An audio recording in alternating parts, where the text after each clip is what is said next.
Hey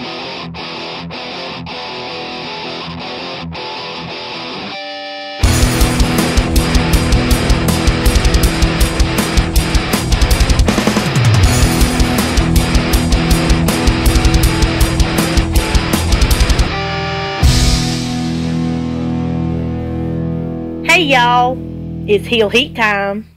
Hi everybody and welcome to Heel Heat. My name is George Coles and this is our TNA show for the week. Let's get it started with the so-so portions. Basically, the stuff that wasn't bad, wasn't good, it was just there and it's pretty much going to be forgotten.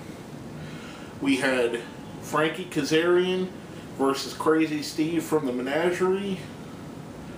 Match never really got underway. They continued to play the carnival music. All of the Menagerie somewhat got involved to the point where the ref just threw the match out.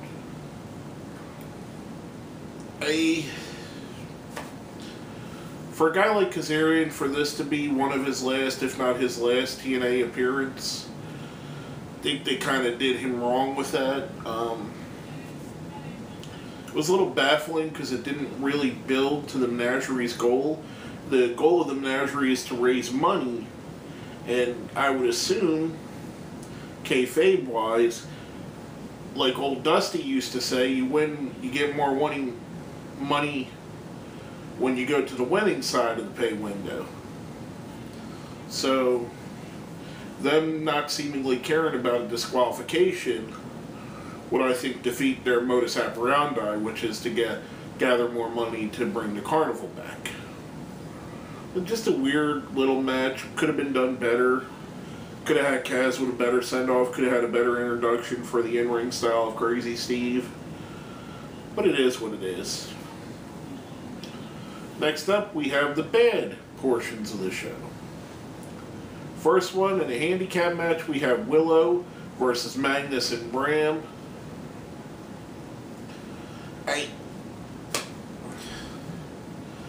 Unless I see something totally different, the Willow character is going to continuously fall into this bad portion.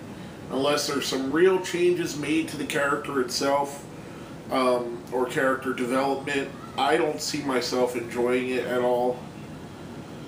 This match, you had Bram trying to get Magnus to be more ruthless, use a pry bar to hit Willow with. He kicks it away. Willow gets a roll-up pin for the win. I understand you're trying to build it where Bram is trying to turn Magnus into what he used to be, but for one guy to beat two, especially a former champion and a new debuting character, was a little bit silly. I don't know. It just, to me, I think the stain of Willow made this match unbearable for me. Now next up we had the Bully Ray Dixie Carter running segments through the show at Dixie Carter's house. Why would you not call the police? The only thing that makes sense. You got a man that's broken into your house, has put vandalized tables all over your yard, has at least attacked a couple of your employees. Why do you not call the police? And I understand that at the end of the story, Ethan Carter hits him in the back. But still, it's nonsense like this that non-wrestling fans point to and go, oh, you watch this crap? And I'd be hard-pressed not to say that this wasn't crap. Bully Ray, someone they could be doing more with, but they're not.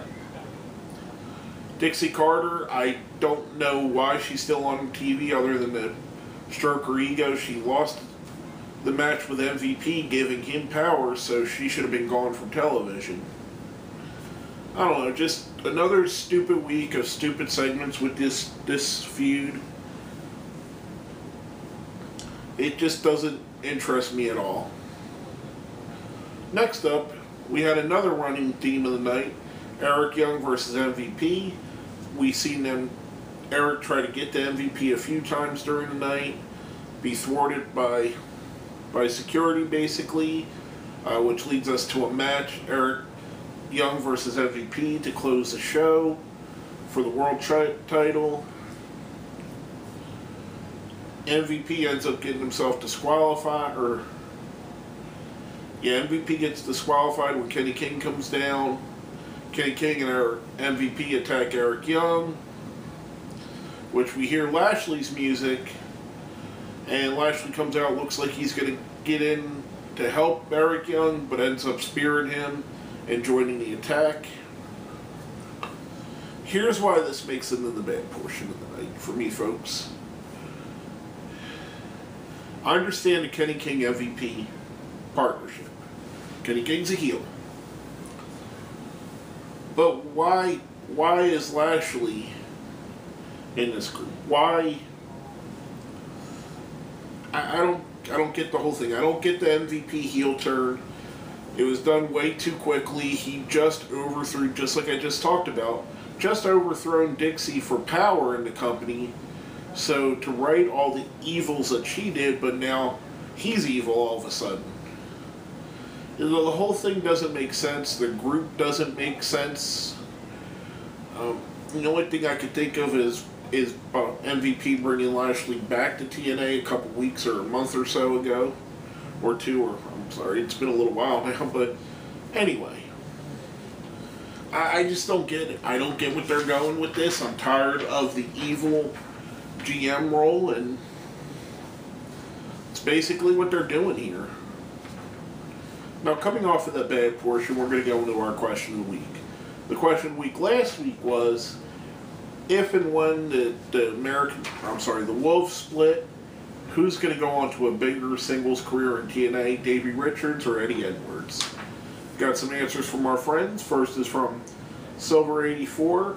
Eddie will be the breakout star as a top face. He has all ability, and give the chance, he will shine. Next is from Zombies40. I think it depends on who the TNA likes more. So far it seems that Davey is a guy they like. He could maybe be another Aries type guy, but he could also be as good as a heel, so I say Davey. Two conflicting things. I'm going to lay it on my side. I think it's going to be Eddie Edwards ultimately. We've seen this in Ring of Honor, where Ring of Honor split the two and Davey was perceived to be the bigger star, but in my opinion, splitting the two did more for Eddie Edwards, and Eddie Edwards became just as big, if not bigger than Davey Richards, more skilled, won every title that Ring of Honor had to give, and I say, in my opinion, more interesting. Davey Richards is a very one-dimensional type character. Now, it's a very good character. It's the same character that Dynamite Kid played. It's the same character that Chris Benoit played. You know, it's a very good character. Eddie Edwards has a little more depth. I think if they do split up, probably what will happen, Davey will get the initial push, but we'll see Eddie eventually being the bigger star of the two. Just in my opinion. Now, coming off of that, we talked about it just a little bit with the two segments we just mentioned. They're seeming to use more outside of the ring skits, either in the backstage area, at Samuel Shaw's home, at Dixie Carter's home, in the parking lot, wherever they may be. They're starting to bring that more into their storytelling to help build backstory on the matches.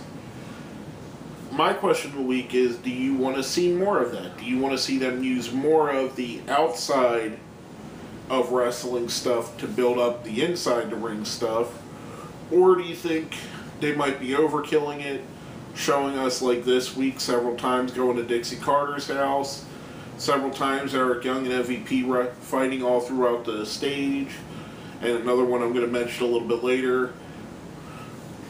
Do you think that they're overdoing it, or do you think they could use more, or do you think it's perfect the way it is and it's adding a lot to it already? Let us know what you think. Hit us up on Facebook, hit us up on Twitter, put it down where? Down there in the comments.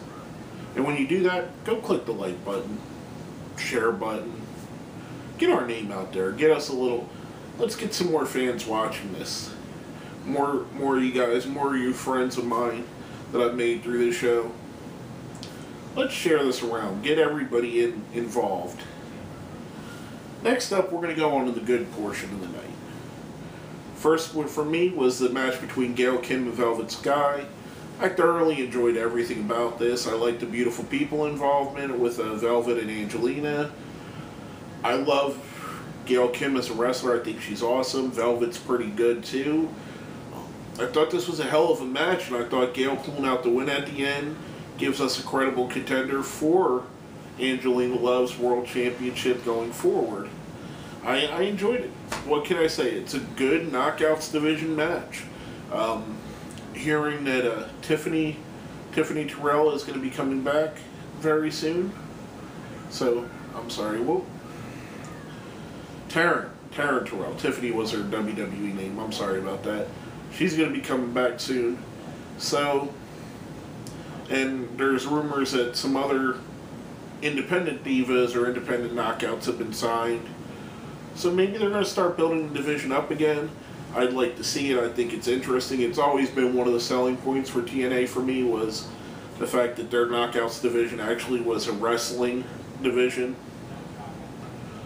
Now coming off of that, we're going to go into probably my favorite match of the night. Mr. Anderson versus James Storm. I thought when they started this feud that these two guys would put on a hell of a show, being two of the better guys on the TNA roster. I was not disappointed at all. The end comes when Storm drinks his routine beer, looks to hit Anderson with the bottle. The ref takes the bottle away from him, which while the ref's face is turned, he spits beer in Anderson's face to hit the super kick, picks up the win. Again, and I'll say, I've said this before, and I know you guys, if you've watched the show for a while, have heard it. It leaves something on the table. This match was good. It was really good. But there was still some left. There was still more that you could build on. So when they get to a pay-per-view, when they get to that blow-off match, there's still more that they could build and still more that they could do. And I love that about that. It's smart wrestling when they do stuff like that. Now, coming from that, as I mentioned before with the Knockouts division, another major sticking point for TNA, the X division. We had Sonata versus Tigre Uno versus DJZ in a three-way X division title match. Solid match. Could be to me where it was sandwiched between some segments and just before the main event segment. May have put a little bit of a damper on it for me. I thought it was good, not great. I thought it could have been better. The solo matches with Sonata and Tigre Uno have been better, in my opinion. I'm not blaming DJZ at all on this. Sometimes three-way matches are hard to fill, and it is in my good segment. It was a good, solid match. I just wanted to see more out of it, and I did enjoy it. I think just the placing of it, as opposed to the Anderson versus Storm, I wasn't as excited to see this match because of where they placed it on the card.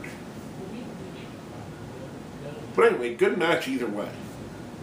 Last thing I want to talk about, last but not least, I mentioned it a few times already, the outside the ring skits. We see Samuel Shaw in the insane asylum. We learn that he has a visitor. He thinks it might be Christy Hemme, or just Christy, maybe even his mom. But we find out it's Gunner, who goes in there and says, I thought you might want someone to talk to. Interesting development in the story. I don't know where they're going with it. Maybe Gunner, they'll have an angle where he suffered from post-traumatic stress disorder coming from the Marines. I don't know, but I'm interested to see because it's two characters I really enjoy on the show right now. But I thought it was interesting little segments. Left us wanting to know where is that going to go. And that's always good. When you leave the fans wanting more is awesome. And that's what you should always be aiming for. Now, coming off of that, we're going to go into our ratings for the week. You know, if you've seen the show before, we have a 1 to 5 scale. 1 being the worst, 5 being the best. 1 is a Dixie Carter, 2 is a Rockstar Spud, 3 is a Gunner, 4 is a James Storm, 5 is a Bobby Roode.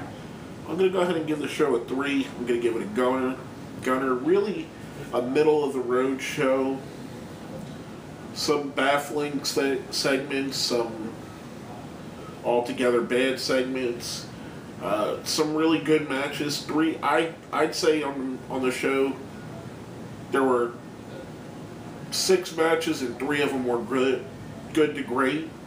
The other 3 were so-so to crap. So just that's why it's very up and down, a very bipolar show. Half of it was good, half of it was bad. Right in the middle of the road. But basically, that's all I have to say about that. My name is George Coles, and this has been another episode of Heel Heat.